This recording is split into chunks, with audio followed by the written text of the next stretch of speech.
हाय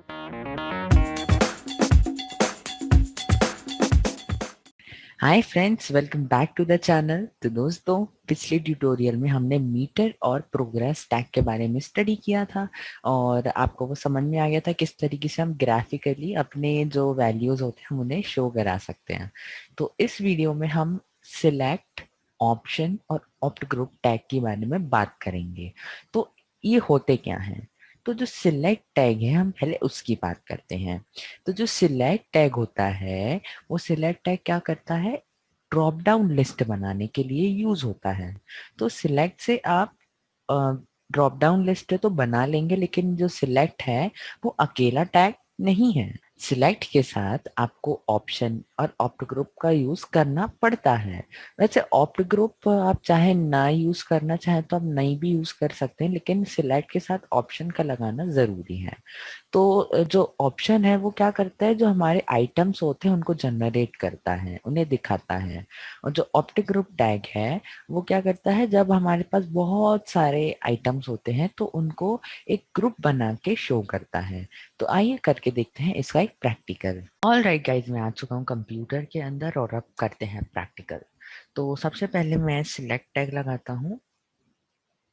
select, और select अगर लगा के मैं सिंपली अगर सेव कर दिया और यहाँ पे रिफ्रेश करता हूँ तो देखिए ये ऐसा बन के आ जाता है जो कि कुछ समझ नहीं आ रहा, नहीं अच्छा लग रहा है। तो सिलेक्ट टैग के अंदर हम क्या कर सकते हैं, ऑप्शन टैग लगा सकते हैं। ये ऑप्शन टैग लगाया मैंने, और सपोज मैं कुछ लैपटॉप्स सेल कर रहा हूँ, तो मैं यहाँ पर क्या कर सकता हूँ, उनके मॉडल्स और उनके नंबर वो सब लिख सकता हूँ। तो मैं यहाँ पर कुछ लिख देता हूँ। उसमें यहाँ पे लिख देता हूँ 4 GB रैम, 4 GB रैम। और उसके बाद आप दे सकते हैं जो भी आपको मॉडल देना हो। तो आप जरूरी नहीं है कि यहाँ पर आप कोई पर्टिकुलर ऑब्जेक्ट ही सेल करें, आप कुछ भी सेल कर सकते हैं, आप कुछ और अपनी चीज के बारे में यहाँ पर बता सकते हैं। तो मैं यहाँ पर लिख देने वाला हूँ, और आप भी यहाँ पर अपना मनपसंद चीज रख सकते हैं। तो अभी मैंने ये फर्स्ट लिख लिया और अब मैं इसी को कॉपी करता हूँ और इसी के बाद इसको यहाँ पर 4 बार पेस्ट कर देता हूँ। और यहाँ पर हम बस अपने जो मॉडल नंबर्स हैं उसे हम चेंज कर देंगे, और आप चाहे तो कुछ ना भी चेंज करें तो भी कोई दिक्कत नहीं होगी। तो मैं यहाँ पर इसके सिर्फ मॉडल नंबर चेंज कर रहा हूँ। एयर को मैं अब यहाँ पर कर देता हूँ प्रो, और इसे भी कर देता हूँ प्रो। इतना हमने बदल दिया। अब यहाँ पर हम मॉडल नंबर्स बदल देते हैं, और अब यहाँ पर इसको 16 कर देते हैं, और इसको यहाँ पर थोड़ा बैक ले करके इसे कर देते हैं 512। ये देखिए, ये मैंने कर दिया। और अब हम इसे अगर सेव करें और यहाँ पर रिफ्रेश करें तो देखिए ये ऐसा ड्रॉप डाउन लिस्ट यहाँ पर बन जाती है, और आप किसी को भी यहाँ पर सिलेक्ट कर सकते हैं।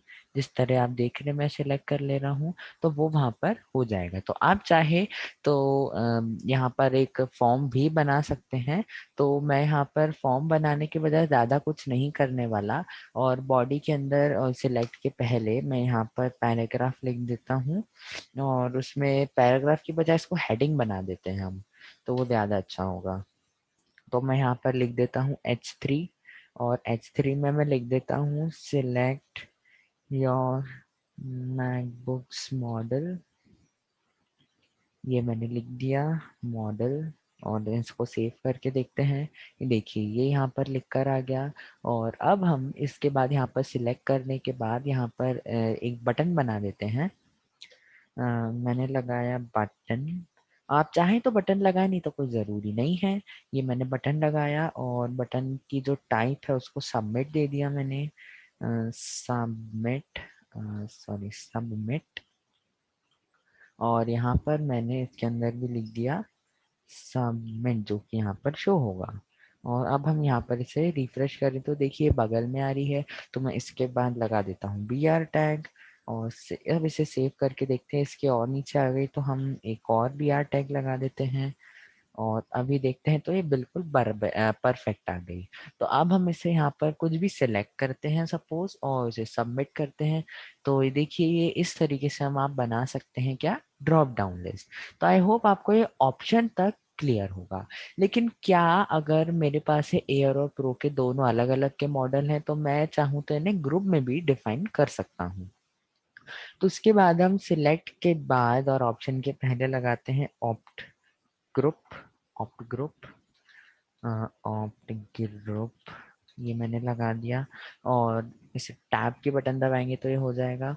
और इसे हम यहाँ से कट करेंगे और ये एयर जहाँ तक है वहां तक इसे रखेंगे। और ये ऑप्टिक ग्रुप में अब क्या है, आप यहाँ पर इसमें लगाएंगे लेबल, जो कि एक एट्रीब्यूट है इसका मेन, और उसमें आप लिख सकते हैं जो भी आपको मतलब एक ग्रुप बनाना हो या फिर फोल्डर जैसा बनाना हो, तो आपको उसका नाम देना पड़ेगा। तो मैं ये दे दिया और इसे हमने सेव किया और यहाँ पर रिफ्रेश किया तो देखिए एक ये बोल्ड जो हो गया वो आपका एक ग्रुप बन गया। तो उसके बाद हमने ऑप्ट ग्रुप क्लोज किया, फिर से यहाँ पर एक ऑप्टिक ग्रुप बनाया और ऑप्टिक ग्रुप को यहाँ से कंट्रोल एक्स करके कट किया और यहाँ पर पेस्ट किया।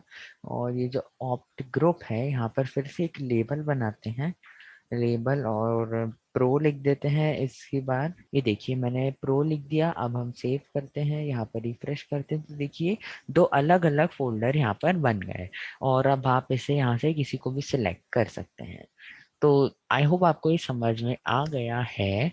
और दूसरी चीज अब मैं जो आपको बताना चाहूंगा कि सपोज क्या हुआ कि आपके जितने भी एयर के जो मॉडल थे वो आप सेल नहीं करना चाहते, या फिर वो बिक गए हैं आपके। तो आप क्या कर सकते हैं, उसे डिसेबल कर सकते हैं और यहाँ पर वो फिर मतलब कोई भी उसे सिलेक्ट नहीं कर पाएगा। तो आप यहाँ पर क्या कर सकते हैं, ये जो ऑप्शन है या फिर जो सिलेक्ट है, ये सिलेक्ट मैं यहाँ पर ही सिलेक्ट है। इसे अगर मैं यहाँ पर डिसेबल्ड कर दूं, डिसेबल्ड और ट्रू कंडीशन सेव किया, यहाँ पर रिफ्रेश किया तो देखिए अब यहाँ पर कोई भी आप सिलेक्ट नहीं कर पाएंगे। लेकिन क्या अगर मुझे एक ही मतलब मेरा सिर्फ एक जो मॉडल है वो बिकना ही रहा हो, तो उसके लिए आप क्या कर सकते हैं, यहाँ पर सिलेक्ट टैग जो है इसे पहले यहाँ पर क्लोज करें। सिलेक्ट टैग यहाँ पर क्लोज हुआ और ये यहाँ पर इसके बाद में दूसरा यहाँ से सिलेक्ट शुरू कर देता हूँ। तो अब आप देखें क्या रिजल्ट आता है। ये देखिए ये सिलेक्ट यहाँ पे शुरू हुआ, यहाँ पर खत्म हुआ। अब हम इसे सेव करते हैं, यहाँ पर रिफ्रेश करते हैं तो देखिए ये दूसरा जो है वो यहाँ पर बन के आ गया। तो आई होप आपको ये समझ में आ गया होगा। तो इस तरीके से काम करता है ऑप्ट ग्रुप टैग। तो आज के लिए बस इतना ही।